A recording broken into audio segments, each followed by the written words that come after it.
You ever seen a dog that's being walked on a hot day that has decided it will go no further? Isn't that a glorious thing to see? It's so funny to me, not for the person walking the dog, but they're walking along the hot blacktop and they see that cool grass that would feel so much better.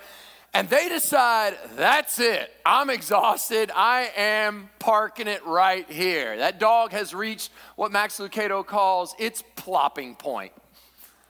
Just plops down. The poor owner is trying to pull it, trying with all its. You would have better luck trying to move a parked semi-truck than getting that dog to move once it's got up and go, or once its get up and go has gotten up and went, it has reached its plopping point. Now, I want to speak a word today. I'm speaking from the theme, a word for the spiritually exhausted. A word for the spiritually exhausted. What about you? Have you been to a plopping point where you think, I can go no further? Now, we're in 1 Samuel chapter 30 today, and so we've been in a series in 1 Samuel. If you're just joining us, we've been walking through this Old Testament book called 1 Samuel. If you want to make your way to 1 Samuel 30. And I've kind of, for me, this is helpful to me. I don't know if it'll help you, but for me to get my head around what's going on in 1 Samuel 30, I think this is a word for the spiritually exhausted. And the way it helps me to arrange this text, last week we seemed to have some good success with very brief topic headings. Too early, too late, right on time. So I'm gonna keep that going, and I'm gonna walk through the text under these headings: the bad news, the great news, and the good news. The bad news, the great news, and the good news. And together, I hope and pray that this will be a word for the spiritually exhausted. So we've got to begin, unfortunately, with the bad news. And the bad news is, in fact, devastating. If you weren't here last week or you're not familiar with 1 Samuel, David has been anointed the once and future king of Israel. The current king, Saul, he's on his tragic demise. Well, Saul has been chasing David. David's afraid for his life. And David does the unthinkable. He turns traitor, at least that's what it looks like on the outside, and escapes Saul by going to the land of his enemies. He's been living among the Philistines. Can you imagine? He's in the capital city of Gath. The king there is named Achish, and he wisely tells the king, don't let me be here in the capital city. Put me way out in the boondocks. Put me way out in, what's the farthest place from here? No stoplights. He's like, Ziklag. Sounds great. So he moves to Ziklag with his 600 men and all their families, and now they're in Ziklag, and he's living a lie. He's living a lie. He is living a duplicitous life. On the one hand, he's telling everybody that he's actually fighting for the Philistines, and he's raiding and destroying Israelite villages. And so he brings all the spoils back to the king. The king's like, oh, what'd you do today? Oh, I really got him today, king.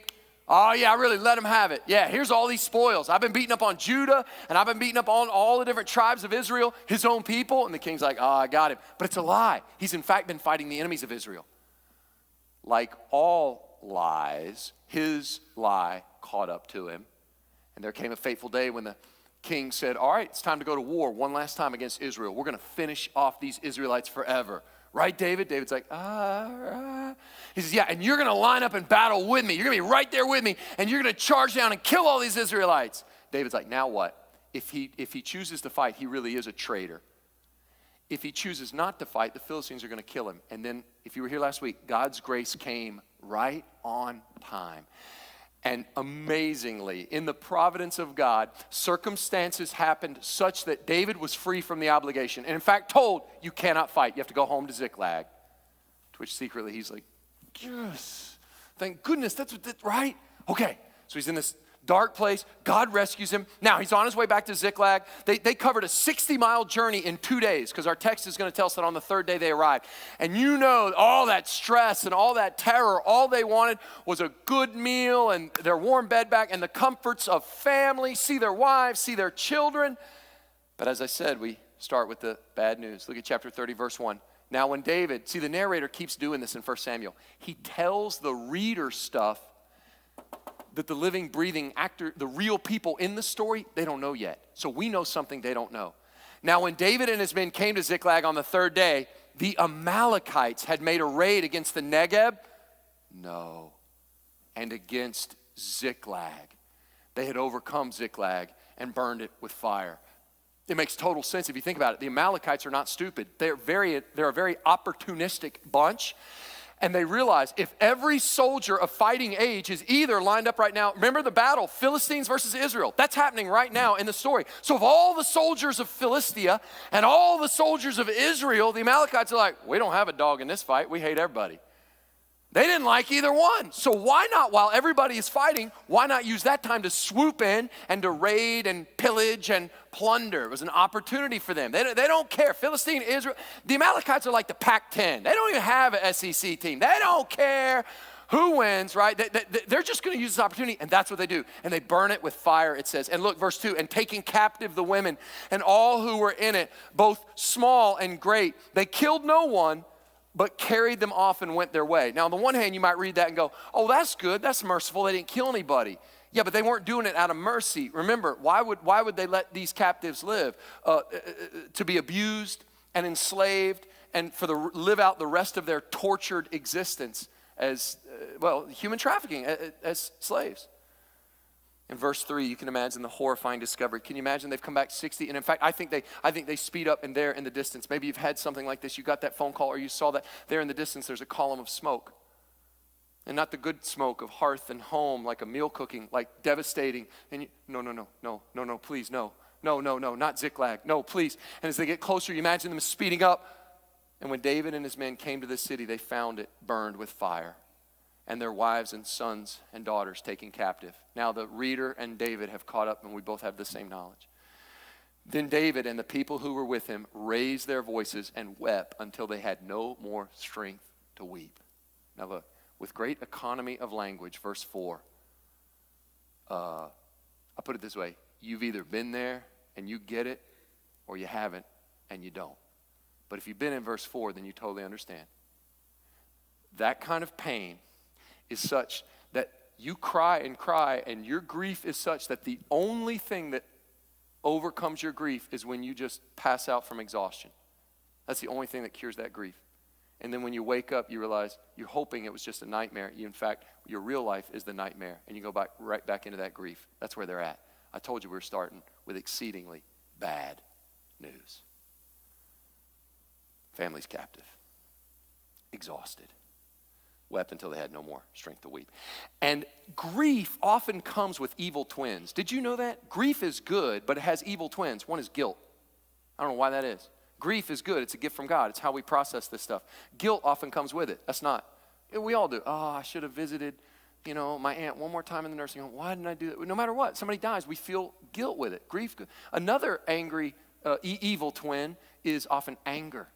And that's what happens here. The volcano of grief erupts. Isn't that one of the stages of grief they talk about? A shock and then eventually a sense of anger. Look, David wasn't immune. David's two wives also had been taken captive, Ahinoam of Jezreel and Abigail, the widow of Nabal of Carmel. We're going to hear over and over David's two wives. Not common now, it was common in the Old Testament. The Bible never speaks favorably of polygamy. Did you know that? People are like, well, all these Bible Testament characters had multiple wives. The Bible must be for that. The Bible's actually against it because every time it happens, disaster follows. So the Bible actually paints it in a negative light. At any rate, David was not immune, but David was greatly distressed. Why? For the people spoke of stoning him because all the people were bitter in soul. In other words, it's not just that they were a sorry lot to begin with. Do you remember how he recruited these 600? He didn't recruit them. They came to him because they were on the outs with Saul. They owed money and they were too deep in debt. They were, in trouble. They were in distress. They had all these problems. They couldn't deal with life, so they came to David. So it's not surprising that they turn on him. They were bitter in soul, and that grief turned into anger, and it was directed against David, each for his sons and daughters. And it makes sense, right? I mean, David, you were the leader. You should have put a garrison of troops here at Ziklag to guard our families. Or maybe, David, I knew the whole idea of going to the Philistines in the first place. We were better off when we were running from Saul in the caves. What kind of lack of faith is this? Aren't you the anointed king? They're furious. Well, king no more. And they're going to stone him. It won't be the last time in Scripture, by the way, an anointed one of God goes from being hero to object of death in such a short time, will it? David is our hero. To kill him reminds me, doesn't it, of the triumphal entry on Palm Sunday, Hosanna in the highest, how quickly the crowds became, crucify him, by Good Friday. At any rate, compounding the problem for David is that he's really been getting beat up for like 12 chapters now, ever since 18. But this one hurts particularly bad because it follows such good news. David is delivered and he doesn't have to fight. It's like a spiritual mountaintop. And as soon as it's like the yo-yo effect. And now it's Ziklag. I think it makes it more excruciating. A marvelous escape. A moment to breathe. Grand relief. Only to be thrown back in the pit again. You wonder, maybe it would have been better never to be lifted out of the slop than lifted up only to be dashed back into it again.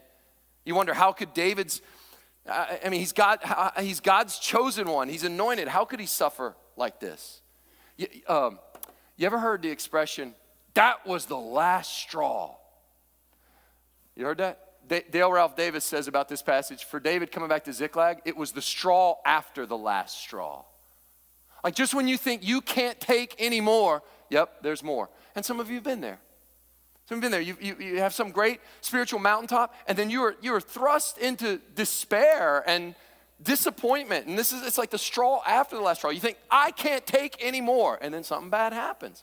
Dale Ralph Davis says, some believers are tempted to add a line to Psalm 30, verse 5, which says, weeping may endure for the night, but joy comes in the morning. He says some Christians want to say, weeping may endure for the night, but joy comes in the morning, and disaster strikes later that afternoon. So I'm calling this the bad news. I guess the only encouragement maybe we can take from this is at least the Bible isn't candy-coated. It's realism. There's no hiding of the truth or preaching of a half-truth. I guess what I'm saying is, hey, there's no false advertising. When Jesus said, in this world you will have trouble, he didn't bury it in the fine print. He didn't say, oh, you didn't read that part of the contract. That was the fine print. He didn't bury it in a footnote. It's a headline, Jesus said. God's chosen. These servants of God will suffer. Will have trouble. So what's it going to be, David? How are you going to respond? We've seen you in these low places before, and your lows are really low. Last time you trusted the Philistines as your personal savior. You turned traitor. What's it going to be? In chapter 27, you never even mentioned God. You're a man after God's own heart, and you suddenly forgot God. So what's it going to be, David? You gonna figure out some other sinful way to try to escape? You're going to figure out some other shortcut? What's it going to be?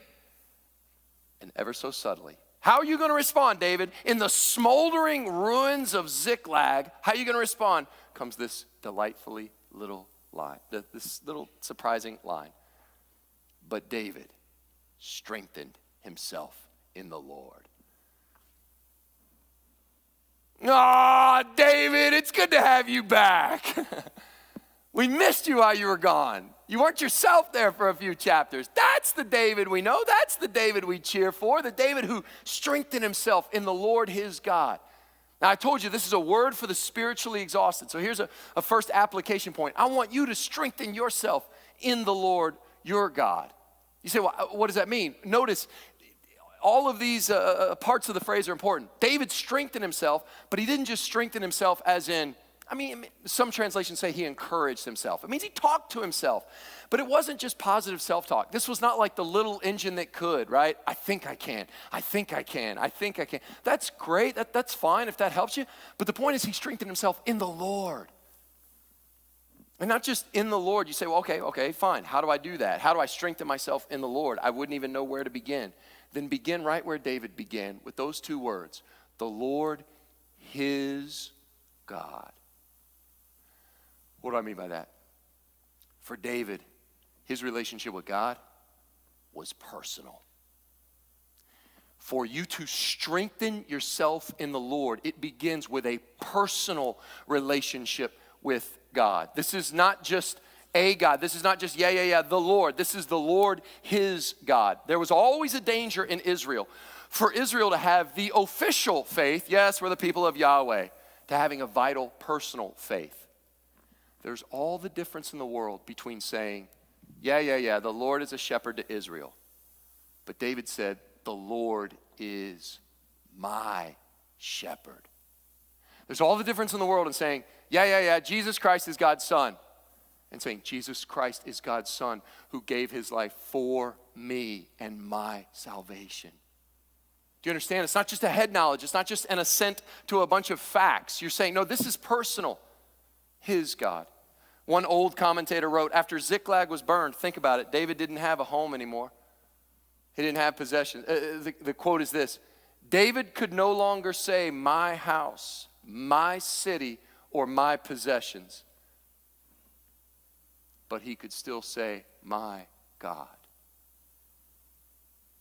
When all other lights flicker out and you're at a point of spiritual exhaustion, you cling to that. You have a personal relationship, Christian, with the living God. I imagine he went to his prayer journals. He called his pastor. Look at verse 7. David said to Abiathar, the priest, the son of Ahimelech, bring me the ephod. So Abiathar brought the ephod to David, and David inquired of the Lord. Now that's what was missing back in 27. He got around God's people. He got guidance from the Lord. The Old Testament doesn't give us a ton of information about the ephod, by the way. We know that it was a tool used by the priests to help kings make decisions. Thankfully, we have a true and better ephod. Some of you have a physical copy of an ephod. Others of you have it on your ephod. You have it on your device. Either way, do you see what I'm saying? We don't need an ephod today because we have the revealed word of God for guidance. The Bible doesn't give us a ton of details. What it's saying is David inquired of the Lord. He went to the Lord, his God. He went to around God's people. He got in the word. That's what was missing the last time. So he inquired of the Lord. Okay, so he wants guidance. He inquired of the Lord. Shall I pursue after this band? Shall I overtake him? And he answered him, pursue, for you shall surely overtake and shall surely rescue. Awesome, we got the word from God. David is in, what a different place. David, his God, he strengthened himself in the Lord. And so this bad news, you can almost feel it turning. And they set off. Well, where are we going? I don't know. Can you imagine? We got to go find this band of Amalekite raiders. Where'd they go? I don't know. But we're going to catch them. Which way are we going to catch them? I don't know that either. How about this way or whatever? They set out. I love this. Could be a wild goose chase. Verse 9. They set out, and the 600 men who were with him, and they came to the brook Besor. Okay. Where those who were left behind stayed. You read that and you go, where who? Those who were left behind stayed. Who was left behind? All their wives and children have been captive. There's just the 600. What are you talking about? People were left behind at the brook Besor. The next verse explains. Wait, I mean, are you telling me like not everybody went? David pursued, he and 400 men. 200 stayed behind who were too exhausted to cross the brook Besor. Now, we're going to come back to the brook Besor, but there's exhaustion. And then there's exhaustion. As Max Lucado writes, how tired do you have to be to give up the pursuit of your family?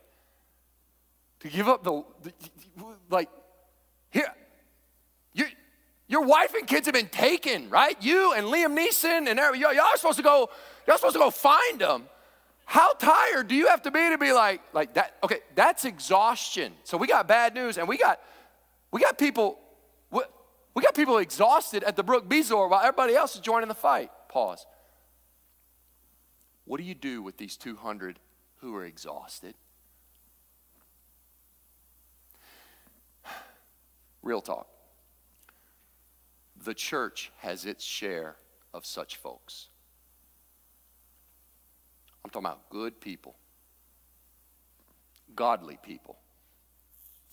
And it feels like just yesterday they were marching with deep resolve, but now fatigue has consumed them. They're exhausted, they're beat up, they're worn down, they're hurt, they're broken, and there's a lot of reasons, but they are stuck at the brook Besor. Lots of things can make you not want to go past the brook. Illness can leave you stuck at the brook Besor. Maybe old age, or a deflating string of defeats. Addiction can make you feel exhausted and stuck at the brook. Divorce can leave you at the brook. Years of failure can make you feel like you don't want to go on. Grief and loss and pain. Feeling like a church failure can make you not want to go on. Whatever the reason, the church has lots of folks that just sit and rest. And the church must decide, what do we do with these Brook Bezor people? Berate them? Shame them? Tell them they can rest, but we're watching the minutes, okay? The rest of us are punching the clock for the kingdom. Well, the text moves on, but hanging in the back of the reader's mind is the million-dollar question. What's it going to be like for these, I didn't cross the Brook Bezor, I'm exhausted at the Bezor Brook people when the king returns? Because you know he's going to win. The ephod doesn't lie. Oh, come on, you know he's going to win. What's it going to be like? What is it going to be like for these people when the king returns? What does the church do with all the Brook of Bezor people? Well, let's hold that thought for now. They found, verse 11, they found an Egyptian. What? I love this. They found an Egyptian in the open country and brought him to David. You're like, okay, that's new and random. What? How? Why? This verse is so out of nowhere. They just set off and they find an Egyptian. The theological term for verse 11 is the providence of God. We call it an utterly random coincidence. But what the Bible's showing us is there's no such thing as an utterly random coincidence. Because what in the world is an Egyptian doing way over here in the open country? First of all, how'd he get out here? Well, he can't answer because he's on death's door. Look, they gave him bread and he ate. They gave him water to drink. And they gave him a piece of a cake of figs, as like a fig Newton, and 2 clusters of raisins. And when he had eaten, his spirit revived, for he had not eaten bread or drunk water for 3 days and 3 nights. Apparently, he had been left there to die, and only after David, they nursed this guy back to health. Dehydration had set in. 3 days, probably about death's door. And only after David and his men revive him can he be interrogated. David said to him, "To whom do you belong? And where are you from?" Remember, these guys are on the warpath. They're looking, so there's some urgency here. "To whom do you belong? Where are you from?" And he said, "I'm a young man of Egypt, servant to an Amalekite." Now that would ring a bell for you, the reader, because you know, but David doesn't know yet. So he's like, okay, go on. "And my master left me behind because I fell sick 3 days ago." Pause. Not the point of the sermon at all, but how cruel do you have to be as an Amalekite master to be like, you're dead weight, you can't keep up, die in the desert. When 2 fig Newtons and a cup of water saved his life, like he wasn't that dead. Not the point of the sermon. Utterly cruel. So then he tells them what he's been doing. These Amalekites. "Yeah, we had made a raid against the Negeb of the Cherethites, and against that which belongs to Judah, and against the Negeb of Caleb." Trying to think where else we went. "Oh yeah, and we burned Ziklag with fire." David's like, "Excuse me?" "Yeah, we burned it, man." David, "Excuse me?"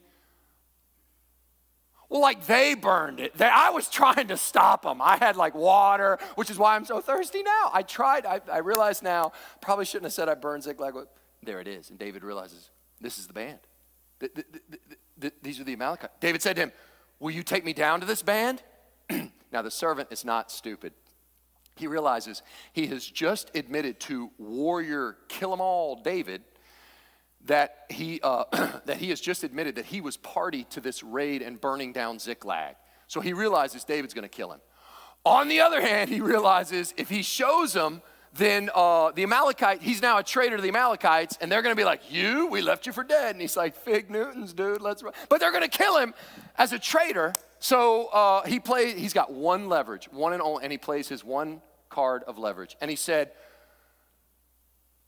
"Swear to me by God that you will not kill me or deliver me into the hands of my master, and I will take you down to this band." So I'll tell you, but I want full immunity. Don't hand me over to the Amalekites. And not for nothing, please, you don't kill me either. David must have agreed because of verse 16. "And when he had taken him down, behold, they were spread abroad all over all the land."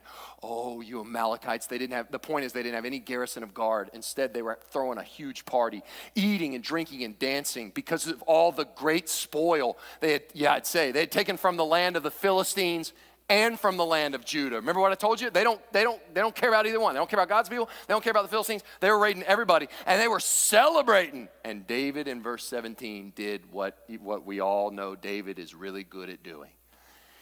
And David struck them down from twilight until the evening of the next day, and not a man of them escaped, except 400 young men who mounted camels and fled. And you see why I'm calling this the great news. Look at these verses and notice what the text emphasizes, these next 3 verses. Notice the totality of the deliverance. Look at this great news. Verse 18, David recovered all that the Amalekites had taken. And David rescued his 2 wives. Everybody got it? What is the text emphasizing? This was David that did it, and David recovered all. All means all. And it's like the writer in the next verse is like, nah, y'all ain't hearing me. Nah, y'all ain't hearing me. I said David recovered all. Look at the next verse. When I say all, nothing was missing. Yeah, but surely they didn't get it all. Something small was left. Whether small or great. Yeah, well, I mean, okay, so they took the sons, but they probably left the daughter. More like they took the daughters, probably left the son. No! Sons or daughters. Yeah, but they didn't take all this spoil or anything that had been taken. David brought back all. Okay. It sounds like you're saying the same thing again. And this is a lot of ink to be spilled to make the point that it was David, and David brought back all. And then in verse 20, he's like, I still don't think y'all understand what I'm getting at. Yeah, but what about the flocks and herds? David also captured all the flocks and herds.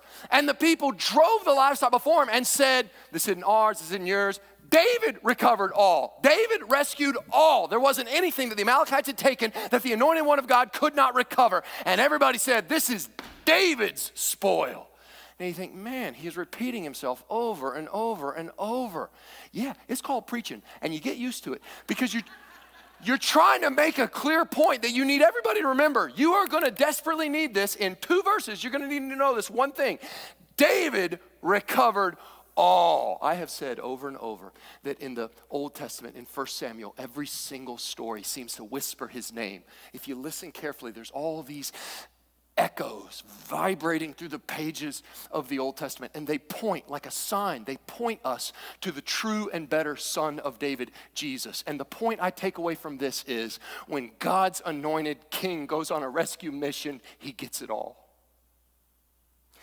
Didn't Jesus say in John 6, to those who come, I can't lose one? John 6:35. That was close. John 6:39.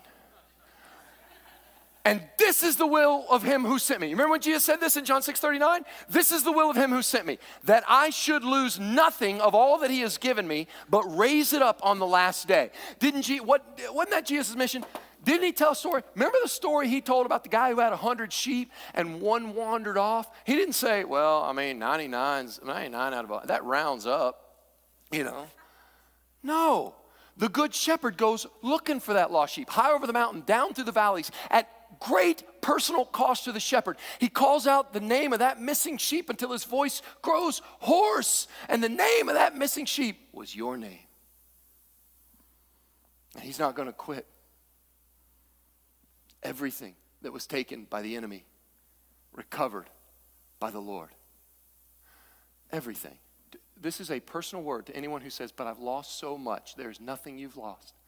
That God is not on a mission to restore. He said, but addiction took so much, and the cancer took so much, and the disease took so much, and the loss took so much. Whoa. Paul says, I'm convinced these current sufferings are nothing compared to the glory that's coming. King Jesus will recover all. There's no mistaking the emphasis. When the king returns, he will recover all the enemy has tried to take. And some of you needed that word. I don't know, what is it? For those of you who are right now wrestling because you feel like so much has been taken from you, I don't know who you are, but you feel like so much has been taken for you. Let me just ask you point blank, what does it do to your heart to read verses 18, 19, and 20? Maybe that emphasis 3,000 years ago was put in there for you this morning, right now, to hear that word. He recovers all the enemy has taken. Well, you see why I'm calling this section great news. The victory is complete, and he's recovered all the enemy has tried to take. And that's it. Oh, but there's just one thing we haven't come back to, isn't there? What about those 200 men who were too tired to go on this mission, who were back there at the brook Bezor? We haven't forgotten about them. And the text hadn't forgotten about them. Verse 21, then David came to the 200 men who'd been too exhausted to follow David and who had been left at the brook Bezor. And they went out to meet David, I love this, and to meet, the people who were with him. Why'd they call it the people? You know what people? What people are those? It's your wives and kids. Let's consider for a moment some perspectives in our story, shall we? Let's start with the enslaved wife in the Amalekite camp. She's been human trafficked. There's her kids. Her future is over. Can't even begin to describe the grief. When over the mountain comes this band of brave warriors, and you can't believe what you're seeing. During all this gluttonous revelry, it seems a rescue mission has been. Now, at first, you're scared to death because you don't know what if this is the Cherethites coming to get their stuff back, or what this is the Gerzites, or you don't know which ites, the stalactites. There's so many ites. You just so at first you're, but then you can't believe it. There, the mighty warrior coming. That's your cousin, and that's your brother-in-law. It's the Israelites. David's men have come, and they're just doing what David does, and it's glorious. And as the dust settles, you're scanning the crowd. Who are you looking for? Where's my honey? Ma'am, you might want to sit down for this. What? Where is he? Yeah, he said he was just too tired. I'm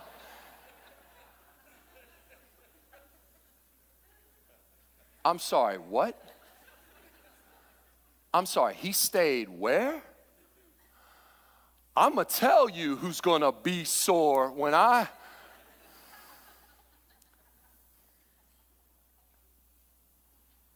What about the 400 men who fought? And now they risked their lives. And now they've come back. And now it's time to divide the spoils? Oh, no.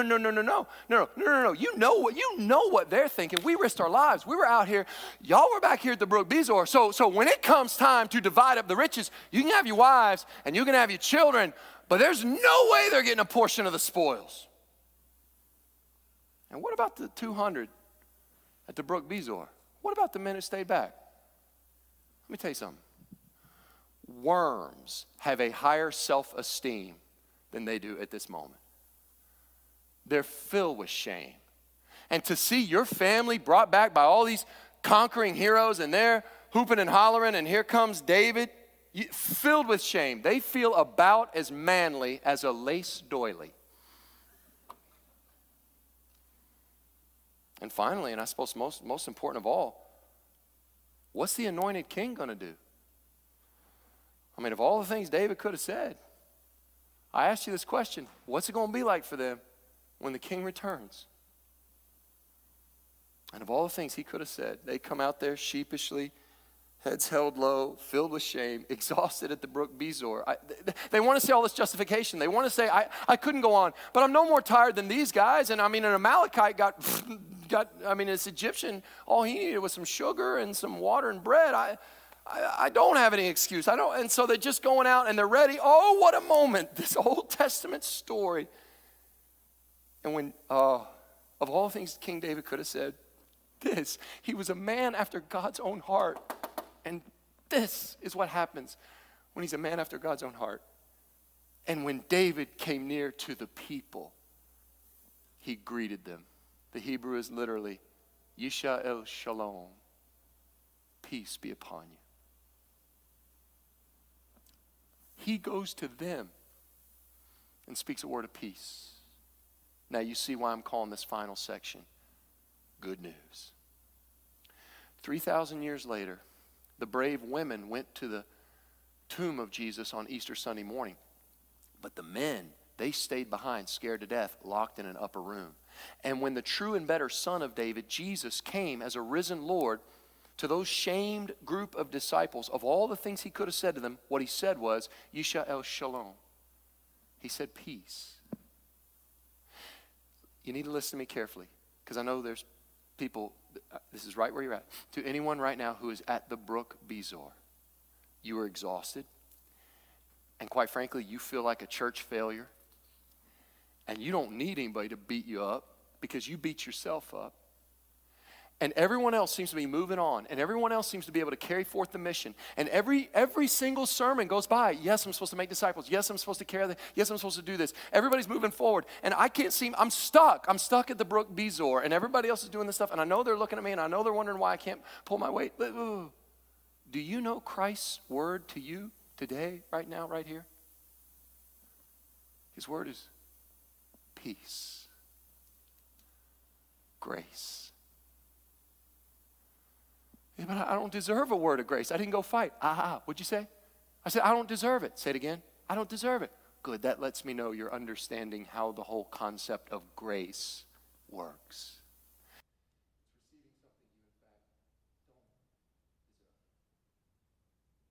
Yeah, but people are always trying to tell me that, like, God is mad at me and I need to get it together. And I know I need to get it together. Yeah, I know. They've been doing that for 3,000 years. Look, verse 22, they've always been doing that to the people at the brook Bezor. Then all the wicked and worthless fellows, what a great way to describe for so many levels. The wicked and worthless fellows apparently forgot that they were wicked and worthless and had been rescued by David. They apparently forgot how this whole thing got started. Then all the wicked and worthless fellows among the men who had gone with David said, hey, because they did not go with us, we will not give them any of the spoil that we have recovered. Now, everybody can take the man, take the wife and children and get out of here. But we are not given our spoil. It's our spoil because we recovered it. Do you remember 9 minutes ago when I asked you to remember a really, really important emphasis? What was the emphasis? Whose spoil was it? Who recovered it? It took 2 verses for them to get it twisted. 2 verses ago, they were saying, David rescued. David did it. This is David's spoil. And now they're hating on the people at brook Bezor, not wanting to give him anything. Why? Because suddenly we did it.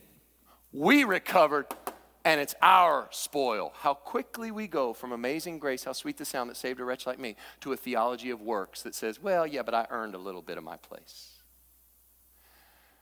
They are way too impressed with their own contributions.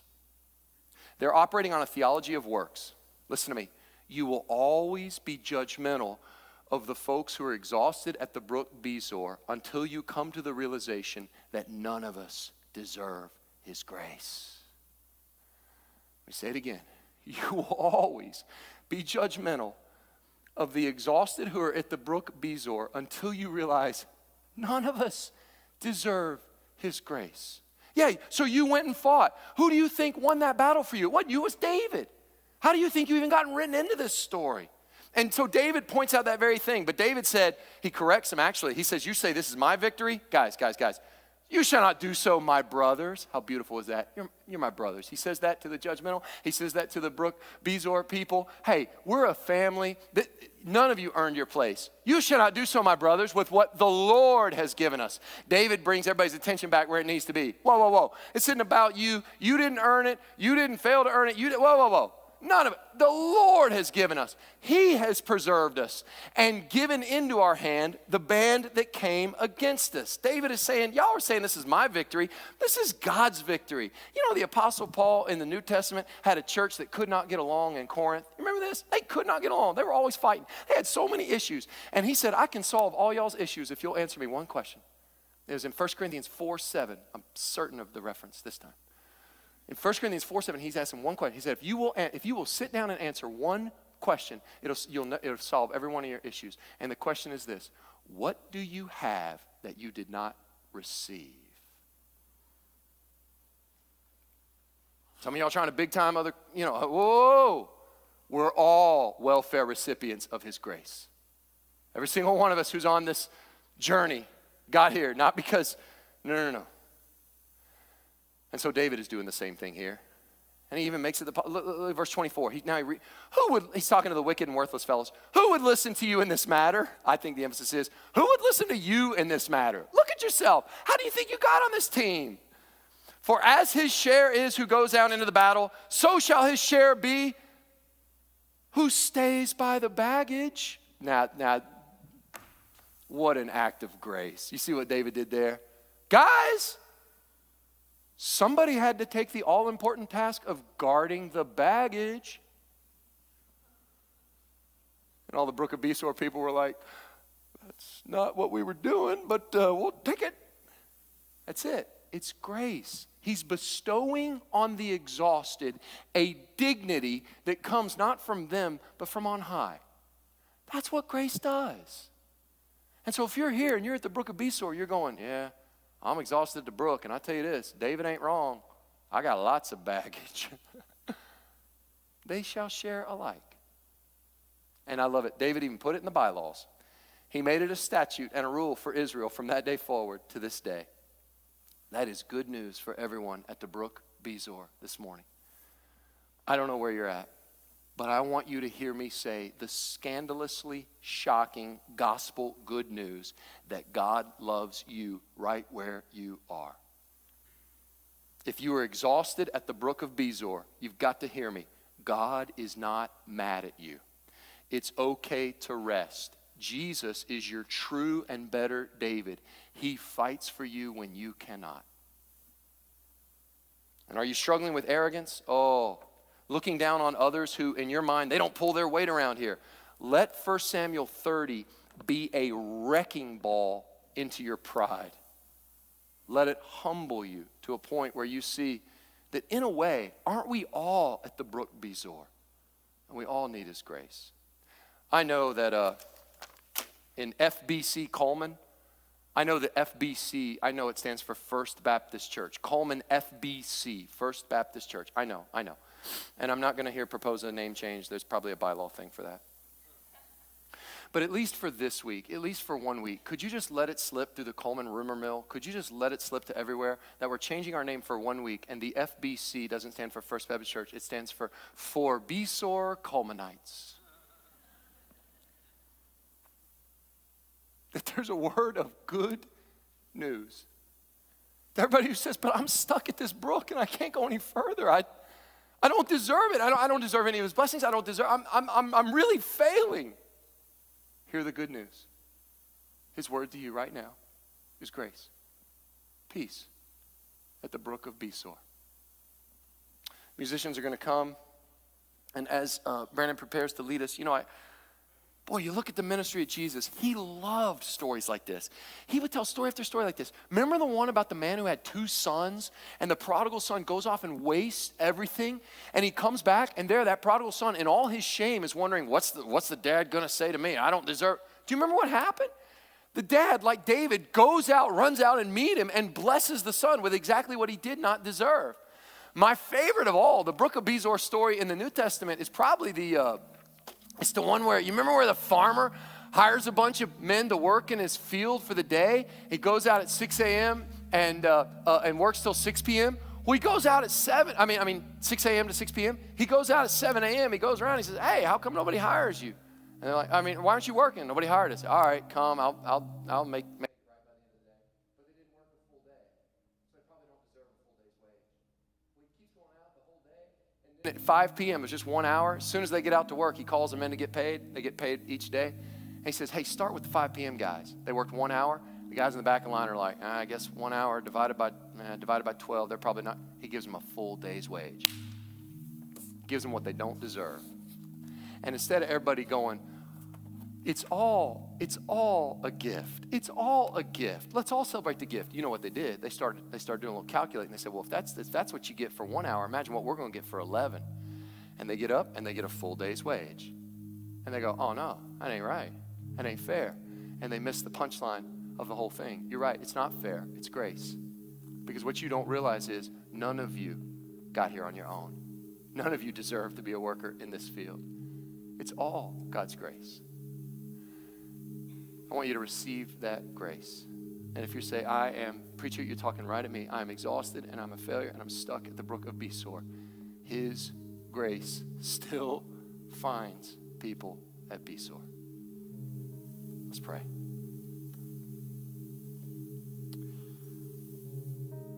God, I pray for those for whom this is very direct, that they feel